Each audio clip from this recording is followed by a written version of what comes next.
Yo, welcome. Hey, hey man, what's going on? What's up, man? Oh, we're just trying to get things to work the way they should, and a lot of times it's a little bit harder than it Yeah, needs to be. So, welcome back. This is episode two. technology. I Technology know, is great. I know, it's terrible. So, this is episode two. So, just for the record, since we've got to introduce ourselves the first time, I'm Lake. I'm the creator of Pathbound, creator, director, engineer, all the above. I think. All of it, man. Man of Yeah, many hats. that's Call right. him Jack. Yeah, something like that. Dude, and I am Abniel, king of the Forsworn. No, I'm kidding. Hey man, we can make it that way if you want it. If that's what you want. Your right. No, no. we can do Overlord. We can do whatever you want. Right. For No, sure. no. I gotta disperse the power amongst the people. I can't That- take it over. We've been through this before. That's probably smart. Probably smart. All right. Well, welcome back, all. If this is your second time joining us, we did have our first episode, which should be released by the time this one's going out. I certainly hope so, at least. The first one we covered pretty much just a bird's eye view of Pathbound, right? So go in and get an idea of what Pathbound is, where it came from, what kind of drove us to make it this way. Today, we get a little bit deeper about things. So we're going to cover a couple different things, specifically the classes and the Ascension mechanic, because I think that drives a lot of the progress within Pathbound. So I think it's a super important thing to cover. And we've got some faction reveals and some more lore stuff coming along down the pipe. We are going to take a look at some art that we've worked at today. So if you are not listening on a platform in which you can actually see, now's the time. So this is a good episode. So plenty for you if you can't do that, but definitely is going to be better if you can see it in visual content. So whichever YouTube or Spotify video, whichever you are listening on, I think that would be ideal for this episode specifically. So I think let's get into it. Anything exciting from your week this week? Honestly, I have my own community with options trading, Dragonfly Analytics. Slight plug there. But outside of that, it was good. It was a good week in the market. The data is doing what data does and has been supported, and I love the opportunities that come. And then my niece came from Texas, so got to play and have fun with her. She's 9 months older than my oldest, Chloe, so she's right around the right age to have fun, and it was just a good time. Yeah. And because of that, my scores are reflected, I'm sure. We'll see what happens. We'll see what the numbers show at the end. But my diet was garbage. So it's just every day, bro. Every day she asks for a popsicle. Oh, yeah. Every day. Of course, as she should. Ice cream. And I'm like, I can't let you eat alone. So that means you had to have the popsicle and the ice cream as well. Oh, I see. I'm familiar with that. At least from an ice cream perspective, I'm familiar. Right. Did you happen to take a look at the leaderboards that I just posted? So I know we're a little bit short here. Go ahead and take a look at it. Just take a look at where you placed this week. Just so you can check out. So have you seen the actual results from this week? Can you hear me still? I can hear you. You cut out for a second, but I got you. Okay. It's probably because I loaded it on my phone. Hold up. I'm about to look at this should be real quick. An interesting turn of events this week. I had to play with it a little bit to get it to fit right. Partly because I can't do math. So the math was not good there for a second. So I had to make some adjustments from a math perspective. But we got the result that I expected to see based on what I had seen. But the leaderboard definitely tells the story of your week, unfortunately. Perfect. All right. So classroom, and we're going to head to the war room. And here's where we have our current weeks. You can ignore this. You shouldn't be able to see this because they're currently set to draft mode. But here's the week 3 results. So as you can see right from the graphic already, the Bloodstrand were successful at taking Caldvic, and they have recaptured that point on their third. I can't believe it. So good for them. And unfortunately, the Shrouded Sentinel were not able to push forward and take the Blade Lands. So the Forsworn did not take that. However, the odds were somewhat stacked against you, so I'm not surprised that you weren't able to take that.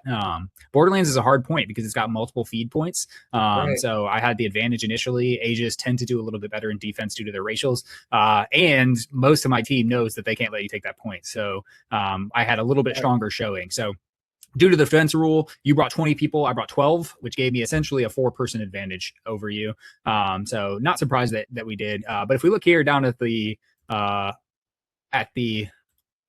oh, I'm sorry, that's the wrong one. Let's do this one. So, so we got a good mix here. However, again, the Aegis, due to the defensive bonus alone, they were able to pull it off. So, we had some some extra work done doing to that, and I'll kind of go through that in a later episode. But That's what we see. So I had the lowest score. I know. There you go. Yeah, you may have anchored. You may have anchored this week. So check me out though. Check me out. Had I got say 17, 20 points, how would that have changed the landscape? Because I asked for 2 reasons. I asked for 2. Okay.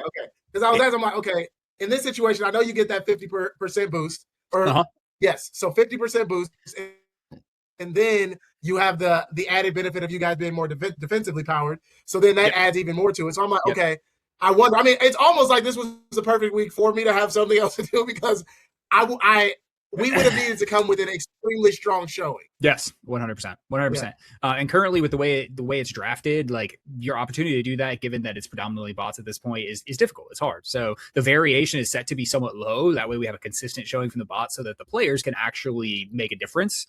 But right now, the main differentiator is actually kind of a good segue into what we're going to be talking about today. In the early battles, particularly the first 6 battles of the week or of the season, so the first half of the season, you can't ascend. So you can't double your points just by being in the right situation with the right class and such. So the difference being is that bots can't ascend. So as the season gets later, the players significantly rise in power level, because you can start to double your points. So before you explain that, what is Ascension? Like, tell me what Ascension is. Let's get into it. So this is a good segue into this. Let's go ahead and go back into our classroom here, and we will pull up the Alaria 101 again, this is just our intro page. This has all the information that you could possibly need. It's part tutorial, part walkthrough, it basically goes through everything. So while I go over this, I'm just going to pull up our Ascension guide, and you can see here that Ascension is where we turn things up. The artwork is fire, bro.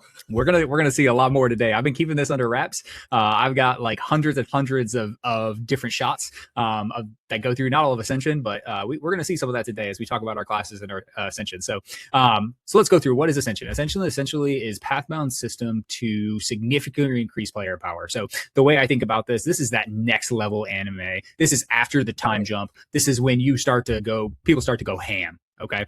Right. So this is Super Saiyan mode. This is Naruto, his, what is this? Sage, I'm blanking on the name. Not Sage mode. No, not even Sage mode. This is a step above Sage mode. This is when he gets the cloak, man. Yeah, I can't remember what it's called. Anyway, this is Sasuke when he hits the Susanoo. These are the next levels, right? This is you taking your character to a completely different field. That way you're going to start, you're going to go Madara on that coalition army, right? You're walking through everybody. So the way we represent that in Pathbound, this is that big power jump. You have to be in the right situation, because what you get from that is simple. You double your points in any given week. So this week I scored 17 points. If I would have been Ascension, I would have gained 34 points. 34. Again, not great. Math is not my strong suit. PS. Which is massive. When you factor that in, that is massive. It's huge. So you essentially count as 2 people for that round, but also it's still not the individual. It's the multiple people ascending on the same battleground in the same direction. That's synergy that it multiplies, and that, I mean, just hearing the math of it, it's incredible. Yeah. So especially if that you're going to do okay at a certain point, but you really need to take that other point. You go take that other point. You are to ascend. You flip that switch, and you're scoring massive for your points. And again, this is what differentiates players from bots specifically. Eventually, we may not even have bots if we have the player base that's balanced. But the bots are designed to keep things relatively balanced and not let faction balance overwhelm any one faction. Keep the war going. So, but this is where the players. Now, here's the deal, though: is that Ascension is not free. Right. I spent a lot of time thinking about this, and I spent a lot of before you can ascend, you have to reach a couple different milestones. Okay. That was my next question. So This is perfect. Go ahead. Okay. I know. Sorry. I get excited about this stuff, and I'm going to spill, right? Do that. Yes, absolutely. So Ascension, these are the things that you have to do before you ascend. First and foremost, you got to show up, right? This is a reward for consistent players, for people showing up every week by week. And the best way that we could do that is by essentially restricting the ability to ascend behind number of weeks participated. So the season run 12 weeks. In the first 6 weeks, nobody can ascend, because you have to have at least 6 battle submissions in any given season before you can start to ascend. So once you get your 6 battles and you've participated in your 6 battles, regardless of how well you scored, it does not matter whether or not you scored well or not. Once you've achieved that 6 battles, then you can start to ascend, given that you reach the right criteria from a class perspective. Okay. You know what I'm hearing in my head? I know it has nothing to do with any of this exactly, but when you say Ascension, it reminds me of when like the old NBA Jam back on Mm-hmm. the what's console was that, Nintendo, whatever. It was like, there was one on 64. There was one. right. Yeah. He's on fire. Yeah, exactly. From downtown. Like I can hear that in my head, like going through a battle, just torching this thing. That's right. 100%. Right Ascension is that next level character. So yes, so like that's what we're going for. We're going for like take this is what I think of when I think of more than anything else is I think about that moment in Naruto. I'm pretty sure it's when Rock Lee is fighting Sasuke and he decides to finally take the weights off and he's like, okay, like when he's fighting Gaara, yeah. Oh, he's fighting Gaara. It is Gaara. It's not Sasuke. Yes. So he's fighting Gaara and he's like, okay, I guess I'm gonna have to take these weights off, right? It's like my ninja way. My ninja way. Like I guess I'm gonna have to take the brakes off and actually beat the hell out of him. Right. But so like that's what I think about. I'm like, okay, this is that next stage, right? So in order to do that, we've got to meet the right criteria. If everybody's just doing this every week, this is not special, right? And that is where actually back up. Before I get into that, I want to cover one more reason why I think this is so important. I think this is incredibly important from a fitness and health perspective because we've been talking a lot about the lore and the world of Pathbound, but remember, like this was built to help people get out there and help improve their lives, right? So right. I'm trying to take all of these things that I've learned and really try to implement them into the gameplay systems. And this is one of the things that I think works really well. I want you to show up and report when you have a bad week, right? When you have a bad week and you score 2 points, 3 points, 4 points, this system incentivizes you to still report that week, right? Because I think the human nature here is like, okay, I don't want to say how bad I did, right? And kind of like back off in the shadows. Like you tell me. Funny enough, I felt that. Even though I work out and I do things, I'm like, dang, man, I already know that this week is going to be garbage, but I'm like, nah. And not even with the idea of Ascension in my mind, but it is an added benefit now. Like, it's an even greater motivator for me. But I was like, dang, well, I got, okay, so let me pick up. That's part of what I like about this is that it has that team element where it's like, dang, I can't not show up for the battle. I'm going to go ahead and at least put whatever I got in, you know, like it might not be great. Again, it was like, a vacation week, essentially, you know. Yeah. Terrible diet, but I'm like, whatever I could do, I did, and that's it. So I like that. Keep going. Sorry. Yeah, no, you're good. So I think that's super important because it's okay to fail, right? Like I literally just got done writing the module on redefining failure. Because like I think it's super important to not be afraid of failure, right? So again, we're starting this YouTube push, right? So the social media push is starting, and like I'm terrible. I hate being on camera. It literally like I can feel it in my veins. Like I get awkward and I get uncomfortable. Like I hate every bit of it. So like when I think about failure in this aspect, like I'm gonna make videos that suck. Like I'm not very good at it yet, but I'm gonna get there. But like when I think about reframing this, I think about it more like I want to produce 100 bad videos. Like I want to get 100 shorts out there that are just terrible. And then like every one I can count and like, because I'm going to get 4 or 5 good ones out of that, you know, like don't be afraid to fail. Like I think I like that. And I want people to not be afraid to report a bad week. You don't have to talk about it. Like we can 100%. I'm here. Right. But like show up and get these points so that later you are investing in your later, because you can, with 1 week of Ascension, you can make up for a terrible week. Right. So like if you think about that from a math perspective, if you have a terrible week, but you don't report it, then you're not going to be able to ascend to week 8. Right. So you'll miss that Ascension on week 7. But if you do report it, you'll be able to still ascend on week 7 and make up those points on week 7. Right. So like it's mathematically good for you to report even a bad week. Right. So that's number 1. Right. Is you have to participate. And that's another thing that's going to do, like people can join at any point in time. Pathbound is, you know, anybody can come in at any point in time, and joining in the middle of a season isn't going to be like the end of the world for people, but this is going to block them from immediately coming in and just changing the game right from the get-go, right? You're going to have to participate through before you can reach this point. So it's going to incentivize people to continue to play, right? And people who continue to show up week by week are going to get this bonus of being able to be high up on the leaderboards and explode, right? So and for people who join halfway through the season, next season you're going to have that option too, right?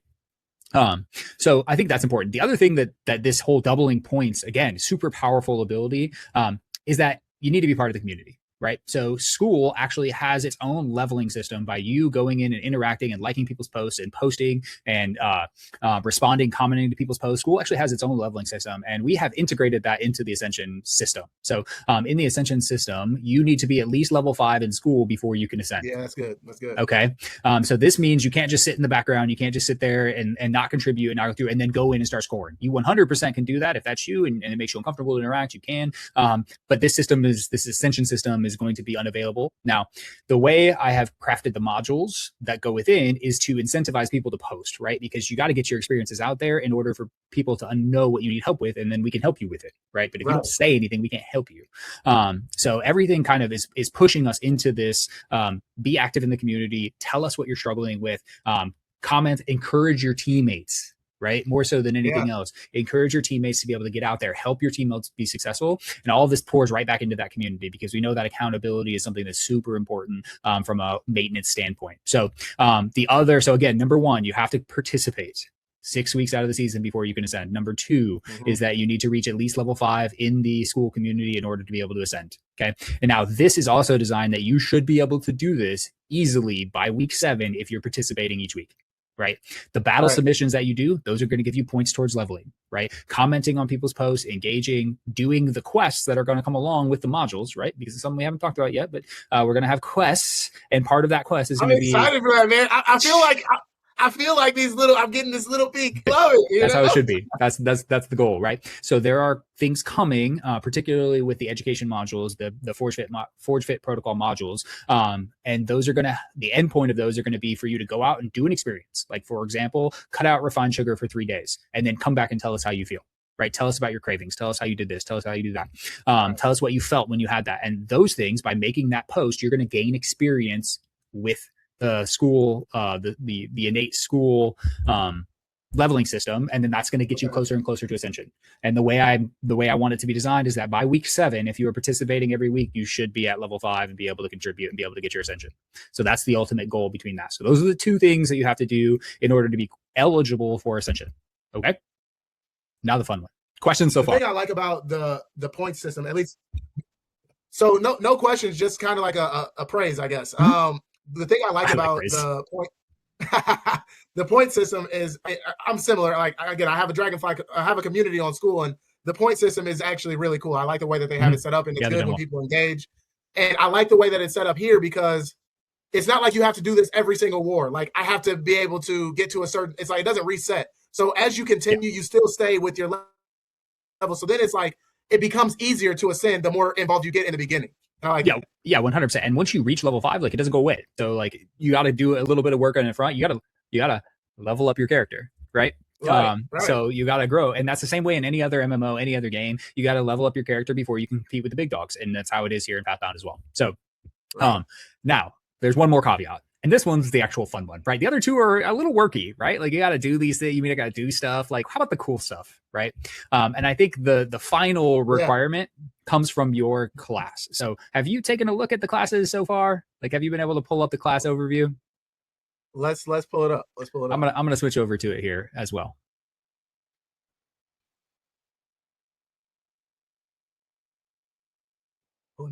I was just looking at this, I think, just like 2 days ago. Because again, I think it's cool. So let me.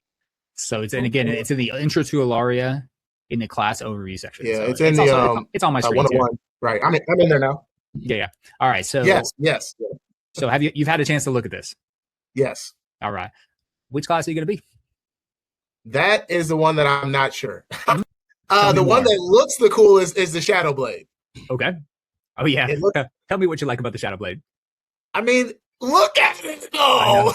Come on. So this is what he's looking at here. All right. Yes. So we've got a couple things here with the Shadow Blade that I think are really cool, and we're gonna go through all the classes so that we can get a better idea and my thoughts on where these classes came from. So this is your rogue class, right? This is your hide in the shadows, sneak out, stab, quick execution, and then back into the shadows, right? A couple things that come through here.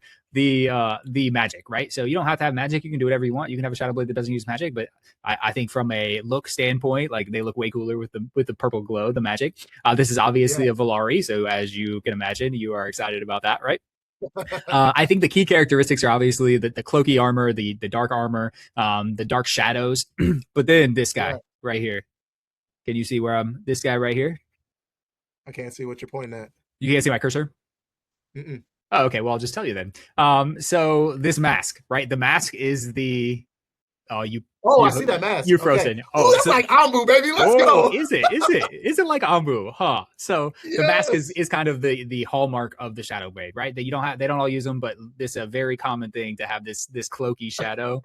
So you will see in a lot of the artwork, a lot of the Shadow Blades choose to use this mask to better hide their identity when they're attacking. But I so love that. so okay, so Shadow Blade, that's not at all what I expected out of you, but we'll see. You've got a little bit before you get to level 5. You're close, but you had to reset there. So if you hadn't resetted, you'd probably be way closer. But it's coming soon. So let's go over just briefly each of the classes, and then we'll cover that. So when you start Pathbound, you start classless, right? So and what we call this is the Traveler, and the Traveler is just your standard. And what we like from the Traveler is somebody who has laid down their life. Lay down the life that they had, the choices that they had made, and what the path that they were currently on to take a new path, right? And that's one of the things that I really like about the introduction post that we have in Pathbound is I want to know, what did you do in your previous life? What life are you laying down to move this forward? Because this is the reality, is that when you move towards a health and wellness goal, like you're going to have to lay some things down, right? You're going to have to lay some things 100%. Down to move forward. So I like this idea of stepping out, right? Stepping out into this brand new world, leaving your small hamlet town, and going out and trying to become something different, right? Going and fighting for one of these factions. So everybody starts as a Traveler. You'll be a Traveler and you'll be noted as a Traveler until you reach level 5, at which point you get to elect your class. And then we get into the fun stuff. Okay.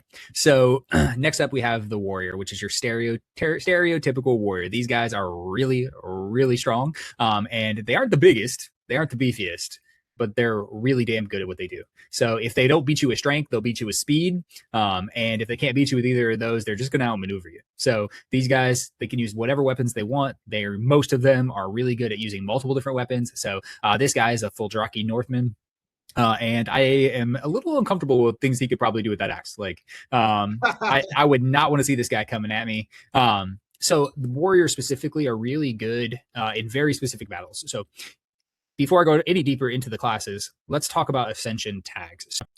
So Ascension tags are markers that we place on each of the battlegrounds to let us decide which classes can be powerful in each location. So only certain classes can be powerful in certain locations. So Warriors, for example, use the Ascension tag of Frontline, and Frontline essentially indicates a battle that is fought on the periphery where the points are very close to another enemy point. So if we pull back up the map, it's easiest to do this while we're actually looking at the map. So we look at the war room map, and we'll look at the world map here, and we'll pull this up. So a Frontline tag is going to be things like the Lock, the Valley of Iron, the Gut Post 1, Valaris. Any point that starts adjacent to an enemy point is probably going to be or is a frontline battlefield. So in this case, this is a little bit. So Shatterpoint and Stunbleak Shoals are both basically what this sums down to. And the more easy way to remember this is that it's every point that's not a capital. So the capitals are hidden. They're pulled back. You got to fight to get to the capital. So a frontline battle is those initial battles. So there are 12 of these frontline battles. So warriors can ascend in 12 of the different battles. Okay. Now, if we go back to, so you can't ascend every week. Depends entirely on where the battle is being fought. So if we go back to the warrior again, their ascension times are frontline. So these guys are really good at the battles that lead up to game ending or season ending battles. But in a season ending battle, a warrior is not going to be able to ascend, right? So they're not going to be as helpful. If we compare that to something like the Vanguard, which are the beefy. I said the warriors aren't the beefiest. These guys are the beefiest. These guys are walking tanks. They've got big shields, big armor, big weapons. Like these are the guys you don't want to be stuck in a small alley with. So these guys do well on what we call fortified and tight corridors. So these, again, are tags that we place on the battlegrounds themselves to decide which faction or which classes can ascend here. So, I gotta stop you, man. The intricacy here is so fire. Like I can already see strategy. Like, okay, who are we gonna have? Because again, when you're in these battles, it's like you got two fronts. Typically, it's like who are we gonna have attacking where and when, and you want to utilize your skills. I mean, this is you want to ascend. If there's an option for you to ascend, you want to ascend, right? Like that's 1000% the right answer. So in order to get a better idea, so we see the Vanguard, like we see this orc, he's a beefy boy, right? He's walking steel, right? Living tanks. So, but he again does really well in fortified and tight corridors. So let's take a look at our battlegrounds, and then that could give us a better idea of what types of situations he does really well in, because his isn't quite the same, right? It's not as easy as it is with the warrior. And again, that's by design. So if we start looking at our battlegrounds, here's a good look at some of our battlegrounds. So this is something like Duracall. This is the capital city of the Stormborn Dwarves. This is a fortified mountain city that is stuck right in the heart of the Frost Wars Mountains. So we can see here, basically, it's a capital, but the tags we have are fortified. We have a tag called Supply Depot, Civilian Presence, Hidden Passages, and Mages Guild. And these are essentially indicating the certain classes that can be successful and ascend at this particular battleground. So we call this fortified because it's a fortress, right? This place is heavily fortified. This is going to require a siege in order to break this. And the Vanguard is a walking tank, right? He's the thing you want hitting the siege, right? Right. So Frostforge is an example of an area where a Vanguard can ascend. The Lock, this is a giant fortified frontline battleground. The giant walls, this has the fortified tags, so the Vanguard is going to be able to ascend here as well, right? If we look at something like the Valley of Iron, this is a wide open field. This is a frontline battleground, and the tags are Sacred Ground and Elemental Attunement, because this is more of a sacred. This valley has been fought over for ages, and there are monuments and there's spirits here. Like, this is not your typical battle. Like, I'm going to siege this fortress battleground. Go ahead. Right. So okay, so you're mentioning it's sacred land, and one of the things I liked was the War Cleric. But yes, it speaks to me as like a person who I am, right? But sure. I also recognize, or at least it sounds like it would only fit for if you're a part of the Aegis of Valeria versus Forsworn. Even though I feel like Forsworn can have these same devotions. Oh, 100%. So all the classes can be all the races. So there's an argument to lock the classes to certain races, because that provides it helps keep the lore and the feel a little tighter. But ultimately we chose not to go that route, because I wanted anybody to be anybody. And you'll see that. We're going to bring up some art here in just a second. Once we kind of make sure that we have a good understanding of what's going on from an Ascension standpoint, we'll bring up some art and you'll be able to see some examples of some not so obvious class and race combinations. So I say that all to say that we really want the freedom to make the character that you want to be, right? And we want your character to make sense when you get this super big jump in power. We want it to make sense for you. A Vanguard, this big beefy tank character being wide out here, open and exposed, like a mage is going to eat him alive, right? A sorcerer, he can't move very quickly. He's a big walking tank. Like he's going to get absolutely nuked by the biggest fireball on the planet, and there's nowhere to hide. There's nothing for him to stop. So from this, in a battleground like this, it doesn't make sense for the Vanguard to be doing as well. Right. So if we look at some of the other ones, the capital cities like Stormhaven, it's fortified, right? They're going to do really well here. So the main thing with the Vanguard is if there's a fortification, if this is going to require siege, they're going to do very well. And this works both ways. This works both when you're defending at these points and when you're attacking. So a Vanguard is going to be just as scary when he's stuck in these tight capital city corridors. Like, the last thing you want to do as an attacking force is round the corner to see this massive giant defending, right? So I think from that perspective, it makes a lot of sense to have these certain tags. So you mentioned War Cleric too. And if we go back to the classes, we have the War Cleric here in his in all his glory. And I don't know, this guy looks a little familiar to me. I don't know if he looks as familiar to you, but the War Cleric is likely to be the class that I choose as it does. So same thing with the Sacred Ground. So anywhere that you have Sacred Ground, again, that spiritual, that monument, things that you would find in the Valley of Iron, or anywhere there's civilian presence, right? These guys are truly defenders of the people.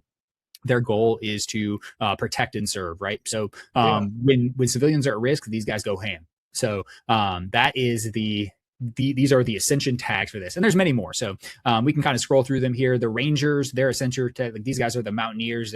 These are the Legolas elves, right? Like anywhere where there's mountain or forest, they're going to have an advantage, right? A Ranger is going to do so much better than a Vanguard, this massive walking tank in the middle of of a snowy forest. Like the Ranger is going to tear them apart, right? So Shadow Blades tend to do very well anywhere there's tight corridors and places for them to hide. So they get tags on places where there would be closest to hide. And this is a good point to kind of talk about how this works from a balance perspective. So these classes are all balanced within like 1 or 2 points. Okay. And what I mean by that is that each of them can ascend in roughly 11 battles, right? 11 of the 12 battles. The warriors, they can ascend in more battles than anybody else. They have all the front lines, which gives them 12 battles. But I think that's balanced because they can't ascend in the really important battles, like the ones that defend the keep or defend the season. When capitals are being attacked, they can't ascend. So I think it's better for them to have more points that they can have. Whereas the Shadowblade and the Vanguard, their tags are lined up so that they can ascend predominantly in all the capital battles, and then a couple spattered here and there, right? A couple of the other points. So they can only ascend in, I believe it's 10 battlegrounds, or 9 or 10, right? So because they can ascend in all of these very, very like game-winning battles, they have less total places they can ascend. So they're more specialist, whereas the warriors like the definition of a generalist, right? Does that make sense? Yeah. That makes sense. So we'll just briefly go through the couple, and we have the Arcanist, and we're going to see some art here so we can see a little bit more. This is your wizard, your mage class. This is your I do magic. You're going to find me in the library studying, building runes, like rune crafting, things like that. Like this is your wizard class, right? And then we have the element. Man, I love it, dude. Because it's like, and it's hard because like I can see myself in so many different classes. Like I can see myself like I have little pieces of each, and then it's like, okay, I'm pretty sure I know the answer, but I want you to tell me. Once you pick your class, is it for just the warrior in, or does it change? You can change it each season.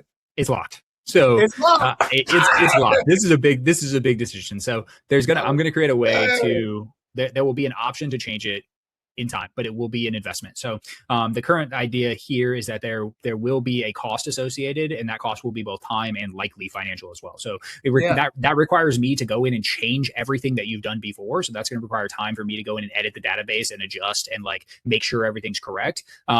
So it's going to take time for me to change that. Like once it's locked, it's locked. But I do want people to have the option to change if they have regret. But I don't want you to be able to change every week, right? Because then I'm going to spend all my time just changing people's classes.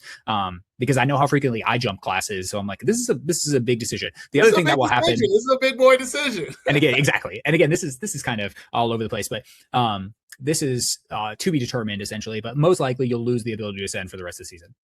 Is what will happen. Because if you do change your class, like I don't want you to be like, oh, I could really benefit if I was a Shadowblade next week, right? And then I'm going to put my time in. No, we're not doing that. If you change to be a Shadowblade, it's fine. I'll change it for you, but you're going to lose it. You're going to lose the ability to ascend for the rest of the week or the rest of the season. So you can start again fresh next season. So we're not going to have any adjustments like that. So I know how people work. I know people will pay for that. They'll be like, I'll pay $5 to get this changed, right? Like, no, we're not doing that.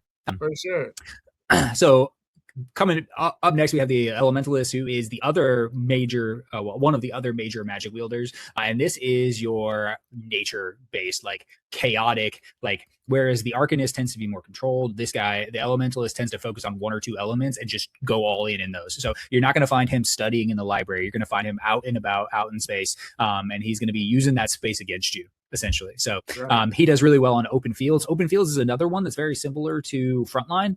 Basically anywhere that's wide open. Like if these guys have range and line of sight on you, like you better be ducking. Like you better be getting off, finding some cover, because the mage classes are going to wreck you if you're out in the open. So next up we have the Cultist, which is another one of my particular favorites. It's funny, it's like the duality there. It's like the War Clinic and the Cultist are like my favorite classes. So these are the dark mages, right? These guys use dark magic, poison, plague, necrotic magic, whatever it might be. Anything you won't find or anything you would find in the forbidden section at the library, that's what these guys are going to be sitting in. So they are very cool. We got some really cool stuff coming from the Cultists as well. I'm excited for that. And then the final class that we have is the ultimate specialist of Pathbound. This is the Sapper. So this is a kind of a good segue into my thoughts for the world on Alaria as well. So technology is relatively limited in Alaria, but there are some technological advances. This is light technology in the world of Alaria, not high fantasy, but so things like rail lines exist. The railroad exists. Basic gunpowder explosives, basic firearms. These guys take advantage of all of that. So they are the supply depot class. That's the tag that we use for them. But these guys are the demolitionists. They are tossing mines. They're tossing explosions. You can see here, he just blew up that wall and he's walking away from it casually. Yes. So I think these are really cool for like your engineer type classes. And you can use this in whatever form it is. It can be alchemy style. It can be explosive style. But I think the Sappers add just a little bit of flavor to the standard classes. So I wanted to have something that was a little bit more out there. And this is what we came up with. So that gives us a pretty good idea of like the classes and what they look at. But I've been keeping this under wraps, and I really got to get this out of there. So let's look smart. Let's see it. All right. That's So it. I will share the screen here, and then let's hit the window. And this is just class shots, right? So this is the point of these. We're really to give you a little bit different look on what the classes actually look like, and hopefully inspire you to get a little bit better idea of which class actually may line up best with you. So we'll hit this here. So let me know when you can see it.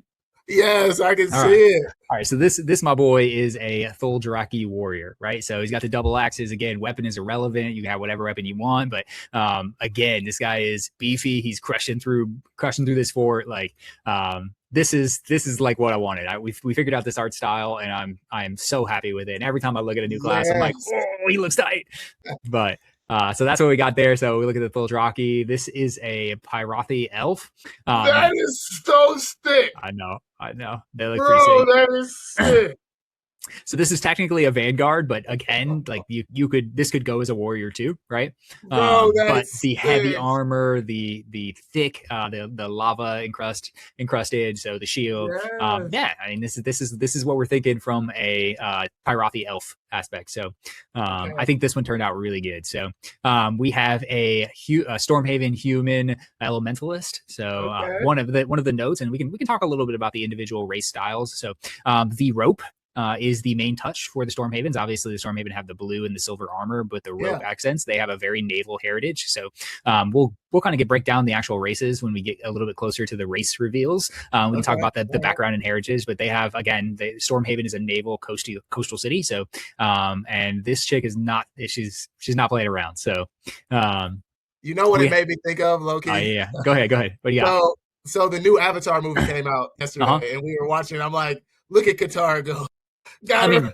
The battle that they had, she was killing with her water bending, and that's what it reminded me of. It's very cool. much so. This is these this is heavily inspired, right? Like these are the coolest characters. Like, so I'm taking what's cool from everything and just throwing it all at once. So we have no gameplay limitations, right? So like that's the thing with Pathbound is that like I don't have to make it work from a gameplay perspective. So like we have basically an open slate on what we can do. So this is all imagination, right? So like your imagination is the boundary. So next up, we've got a Orc Vanguard. So she is tanking it up. So we have the waves is one of the standards of the Bloodstrand Pact. So we have the wave imagery. Did you get a chance to take a look at the art that I posted for the individual racial faction icons? Did you get a chance to look at those? I thought I did, but hold on. When you say it, I'm feeling like no. Okay, let me pull it up so you can take a look at it too. We'll do a very, very quick detour here. We've already been kind of detour heavy today, but I'll pull it up so that you can see it as well. And then let's do share screen, and let's do the class overview, and let's hit this guy. And since I know exactly where to find it, it'll be faster if I do it. And general discussion. Let's see. And here I say that, and then it should be this one. Yeah. So here they are. So this is the Aegis of Alaria icon. So you'll see this. I have not seen. Okay. So, all right. Yours is last. I've seen this. Yours it's in I put it inside the development update for this last week. So we have the anchor and the swords with the rope and the chain. Like this is the Stormhaven human icon. Like this is what it should be. This is what we want. This is what we see from that perspective. So you ready for the next one? So the next one, I can't remember if Bloodstrand is last or not, but this may be your Forsworn. So you'll know immediately, I think. So here we go. No, okay, this is Bloodstrand. So this is the wave indication. You got the skull and the bloody axes. Like this is Bloodstrand through and through. So each one of these kind of represents each of the individual races, but they're still to be determined. Still some editing I think to do, but these are the basic ideas of it. So the wave imagery is you're going to see through and through again on the Bloodstrand stuff. So this is all because of the Bleeding Shore, which is again, I don't want to go too deep into the lore, but essentially the Bleeding Shore is the connection point that brought all three of these races together as they are being assaulted by the for lack of a better word, fish people.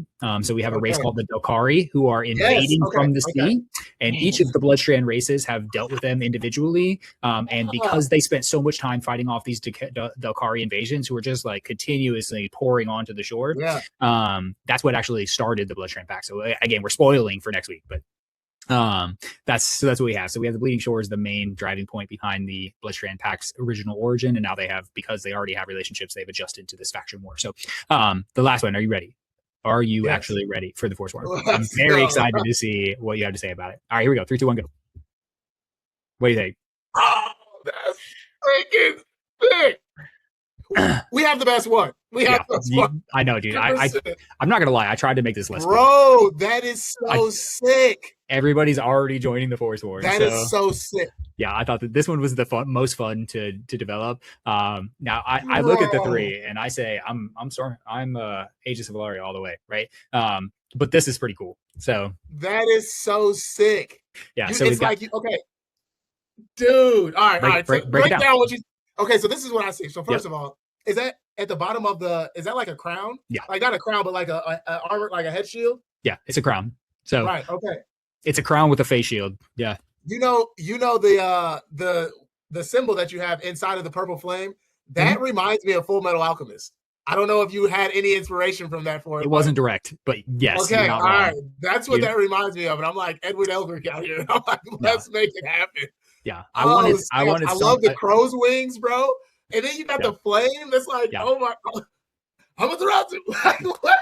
Yeah. Go. So the and you're going to see that when we get into the rest of the art. The Amaterasu idea is actually very deep rooted within the Valaria or within the Forsworn. So the Forsworn they're all. It was destiny. I know it was destiny. When I think about what I want the Forsworn to be like or the vibe, I get the Itachi, like the Amaterasu Black Flame vibe is like that's what I think about when I think about this faction. So yeah, you have the flames, you have the fiery crown, which is a reference to multiple different factions. There's a reference to the broken crown of the Forsworn Vigils like main race, or one of their Forsworn Vigils main races, which is the Grave Rot, right? They're a broken human kingdom, and they lost their king, and that fallen king aspect of that faction and makes a huge role. So it's a reference both to that, but also the current reign of the Pyrothi elves on Pyreheart Keep, right? Pyreheart Keep is the volcano that exists in the western region of Graveloom, and whoever holds that volcano gets the power, gets that ember power. So they are currently the rulers of that. So I think this just kind of plays into multiple areas. You have the dark rebirth of the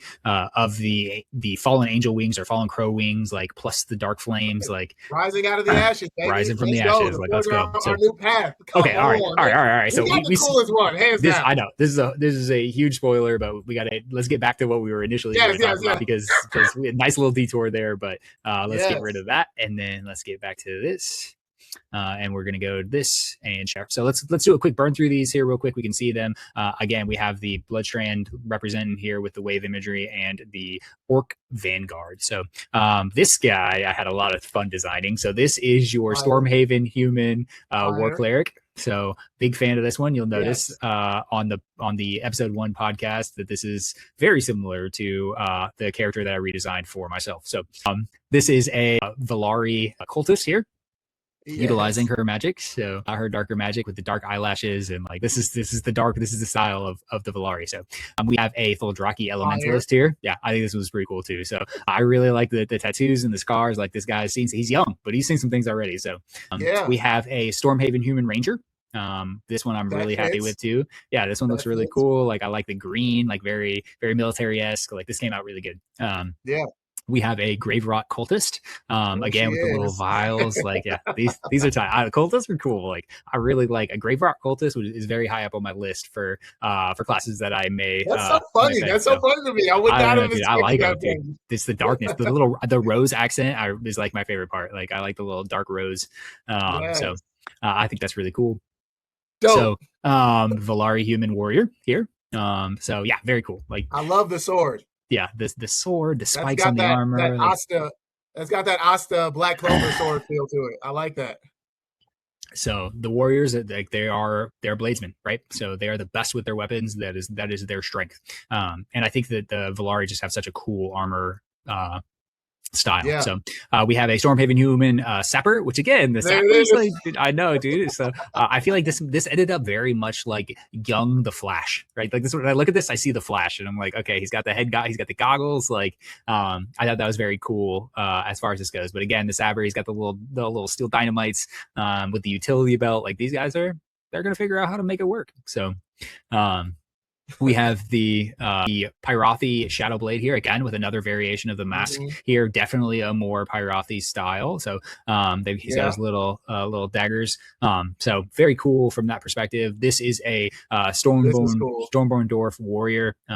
So again, Stoneborn I think are really cool with with the lava based aesthetics. The warriors tend to have more of like a barbarian style armor setup, but not always. So it completely depends on the race. Each race has a little bit different look to it. This is another stonebound dwarf. This is a Arcanist. So the Arcanist, again, is that mage. Like, you're going to find me studying in the library. I've got my tomes. I've got my magic potions. Like, so, and then we've got a Ursari human or Ursari female Vanguard here. So I think so Vanguards, as you're seeing, like the Vanguards alone, that kind of bumps up the physicality, right? If you look at some of the other Ursari art, like a lot of time, the Ursari females can be a lot of different things. And that's what I wanted from that perspective. Like I wanted the Vanguards to be more physically imposing, like almost like a Hulk type character. Like this character jumps down, lands, and then everybody's like, oh, what are we going to do now? Not this guy again, right? So even within the individual races, there's a lot of variation in size, shape, depending on the class, and what makes sense with that. So we have another example of a Vanguard or a Warrior. This actually could work for either of them. Of the Fildraki female variant, we have a Grave-Rot Vanguard. I like the shield on this one. Yeah, the shield is sick, and the Grave-Rot are so cool. Again, probably my second favorite race. I think like these guys are sick. And then we have a Stormhaven human warrior here or Vanguard here. This could be either really. There's a lot of overlap depending on that. I think this was hard, but we had so much armor on him that like you couldn't really tell. Like you couldn't see his skin. So I was like, okay, like let's back off on that a little bit. So I think this is cool with the eagle imagery. So I think that's really cool. And then we have the Pyrothi elf. This is dope. Again, this is the Elementalist version. We have a orc cultist here. So again, not what you would normally expect from the orcs. No, exactly. That's completely outside of their normal. Like when I picture an orc, it's not any. Yeah, that's not. I love the different elements and how you can kind of mix and match to kind of make the character be what you want, but also fit within the race that you have. It's really cool. Yeah, I like it. We're working really hard to keep things very close to the race itself, but also to see what this hybrid between this race that chooses to be this particular class would look like, right? And explore that and then push it. Right, we do it and then we push it to try to get everything we possibly can. And just, I mean, this is rule of cool, right? If it's not cool, then why are we doing it, right? So right. This is another Valari Vanguard. So again, big beefy. I like the one of the things that we do with the Valari art is to try to add a little bit of arcane vibe to it, so we get this little purple glow that they tend to get. And this is alluding to their Ascension. So we got a couple more here that we'll breeze through. So this is a Grave-Rot Ranger, which I think actually turned out really well. I'm pretty happy with this piece. And then we have a Stoneborn Dwarf Cleric here, which is pretty cool. I really like the fire. I love that fire crown. Yeah, that was tight. I like that a lot too. So, and then we've got a Stonebound Dwarf Arcanist here as well, showing off another shot at the Arcanist. And then the final one we have here is a Shadow Blade, and this was a little bit different. This is one with a mask on. So this is a full Draki female Shadow Blade. So with that said, I think we got a couple more. So we've seen all what the classes look like initially.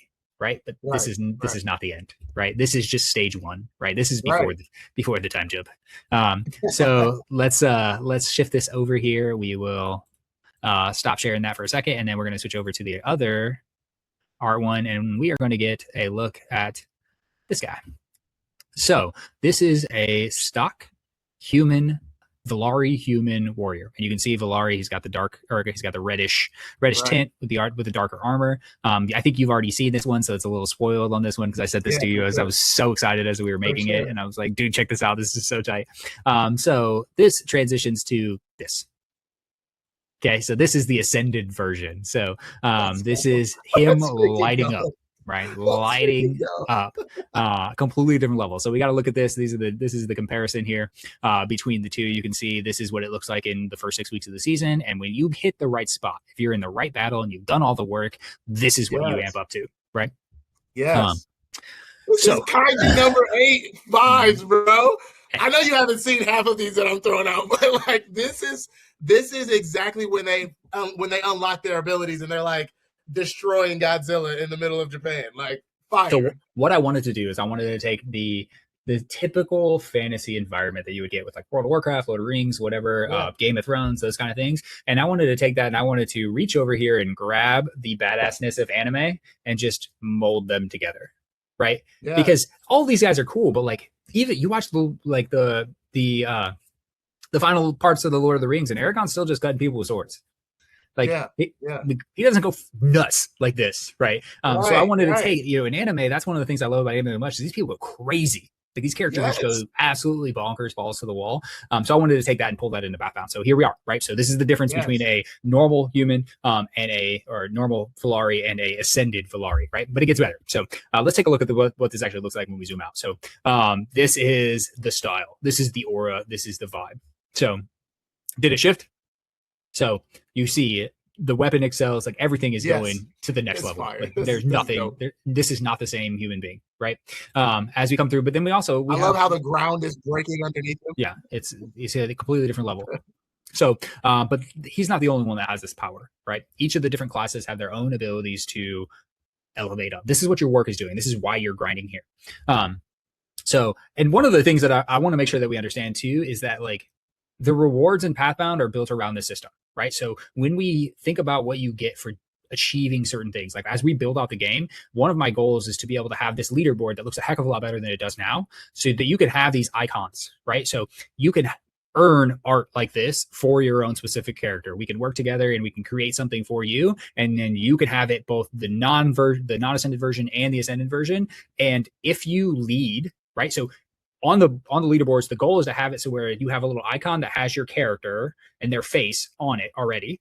Okay, so that you have this custom art for yourself as a reward for participating and leveling up and doing playing the game. You get this custom art, and then if you're ascending, it can change, and you can see your ascension. But also, if you lead, like let's say the top 3 players may get their art like this that we're producing here onto the leaderboard, so that you can actually display how sweet your character is, right? So you build a character, create a legacy, get the art, and then display it if you do well in the battleground, right? Like the winners, the same way other games like put the winners up on the screen at the end. Same idea for a week by week from the battleground. So that's all on its way. So so here's another look at the cultist here we have. It's very sweet, looks sick, like I think too, but gets better, right? So as he starts to ascend, and this one is actually multiple phase. We're playing with multiple phases of ascension. So you get to see this one as it evolves. So as we continue to grow in power, and then finally the Susanoo comes out.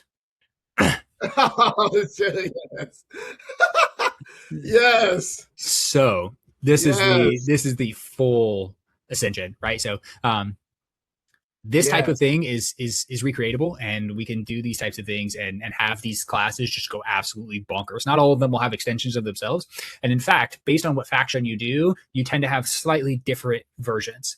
Remember how this all ties back into the Valari accepting help from others, or accepting different packs and different ways to get their power, making packs with a certain not so reputable creature or spirit or things like that, drawing in from outside. But clearly this cultist here that we're showing has made some sort of commitment to the whatever this is behind him, right? Whereas the Aegis races or the Aegis classes, well, the Aegis races tend to pull more from inside and letting out what's already in them.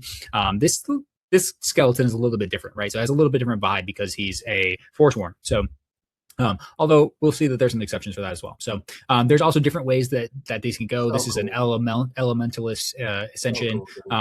This is another concept here. This one didn't come out as well as I wanted to, but I still thought it was cool, so I'd show it. This is another version of like a half ascension, so you don't have to go full blown crazy if you want. It's literally entirely dependent on what you want your character to be. But I think this partial ascension was pretty cool. So here we go. Here's my war cleric, and then his ascension. He's just lighting up. So lighting up, ready to go. So I think that one's really cool. This is like one of my favorite clips that I have all together, but on another level, right? Lighting up that power from within. So we have the Runebark Troll, female Runebark Troll, and then we have her starting to power up here and really starting, but then we have her final ascension here, where she also can call on the spirits of Alaria to support her with the blue glow that's very common with the Aegis of Alaria ascensions. So I thought that one was really cool. This one's one of my favorite clips. So we can see a couple more from the Aegis here. We can see again the difference being completely different power level, right? So you'll see that as well. Again, some more basic ones. This one's really cool, I think. Like this guy gets pumped.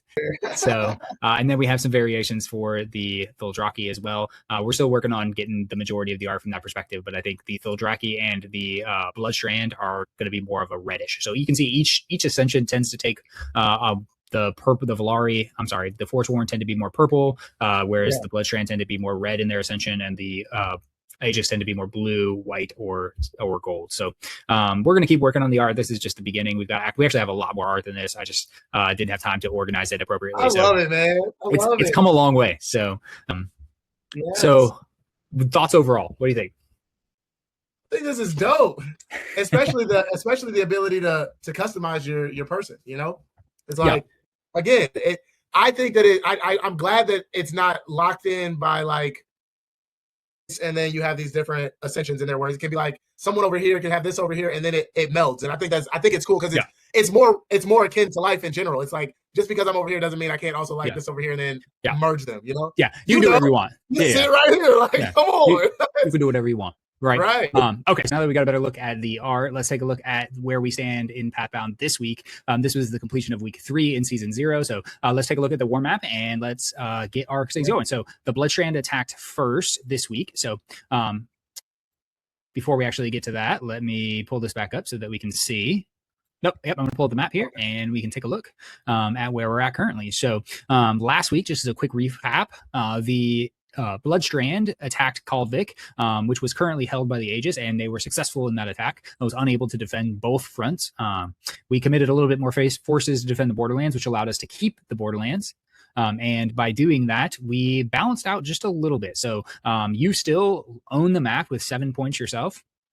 Which is a really nice advantage. I have 6 points myself, and then the Bloodstrand has 5. So they were able to crawl back just a little bit. So I went first last week, or the Aegis went first last week. So the Bloodstrand moves first this week. And at this point, they have learned their lesson about Valaris. So they have elected to attack from Throckmar to Sunbleak Shoals as their first move. So they see that you have the advantage, and they're going to put a little pressure on you. So the first battle or the first attack declaration will be the Bloodstrand from Throckmar to Sunbleak Shoals. So that puts the ball in the Forsworn's court. So what would you like to do with it?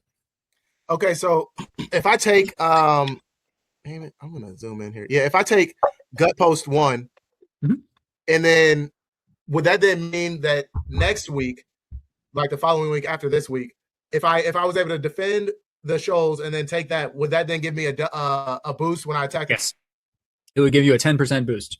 So and you would have 10% if you were able to attack Gut Post and successfully defend the Sunbleak Shoals, then you would be able to attack Throckmar with a double bonus. That is correct. So and you would have 5% from this node, 5% from this node, and then they would have 5% going back, so you would have a slight advantage over their forces on Throckmar. That's correct. Okay. Is that what you like to do? I'm thinking, and then if I were to because that doesn't have a connecting node. Okay, man, your territory is pretty solid in terms of defense right here, right now. They're all exactly the same. Right. No, but where I at least the next move for me, it's like okay, I'd be coming up against so they're attacking me. They're attacking you. You haven't said what you're doing yet, right? I go last. Yeah. So what I'm learning, and I'm learning this too, even though I created the system, I'm learning that the person who goes last has the power. Yeah, for sure. Like there's benefits to going first because you can like manipulate the situation a little bit, but the person who goes last, that's the position to be in. So I'm in the position of power this week because regardless of what you do, I can change. Like I can put pressure on you. Right. So let's see. I'm thinking I'm going to go for your Eastwatch. Okay. So you choose to attack Eastwatch Garrison from Shrouded Sentinel. Is that correct? Yes. Okay. All right. In that case, I am going to attack the Silver Mist Thicket from Borderlands. Okay. Of course so that means that you don't want to claim your territory back? Come on. I have all my territory right now. My territory. So they just took back. She took her own territory from me. Yeah. Okay. I got all my points right now. That's all I got right now. So if you're going to attack Eastwatch, then I'm going to attack you from the Borderlands to Silver Mist Thicket, which puts you in a situation in which you now have 3 battles to compete in. So would you like to take the defensive rule and get a we now have adjusted it because the 50%, I can't do math, and 50% still was crushed. So it needs to be 100% boost in order to make it even. So that's what it is currently. So you will get 100%.